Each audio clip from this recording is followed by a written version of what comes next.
आज थिला संडे तो आमे भावलु बाहर के देखे जाई करी बुली बुला करी आसमु। तो बाहर के बाहरलु बुलवार लगी तो काना कहले ये रास्ता रे मते अरे बुली जिमा आओ केबे चलो जिमा आज केएफसी के टिके खाई करी आसमा काना मु तो रेडी अछि आओ चलो जिवा ताहले केएफसी के कहली। तो पहुँची गलु आमे केएफसी रे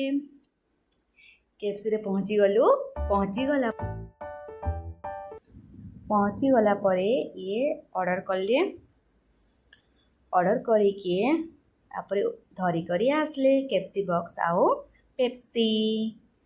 सो टेस्टी वाओ ये भी कहचन चिकेन संगे पेप्सी रो मजा ही किसी अलगा। खाई करी आसला बेले कहचन ये फेर केबे आसमा कह मुई कहली जेबे आनी करी आसबो। तापरे आमे घर के पले आसलु।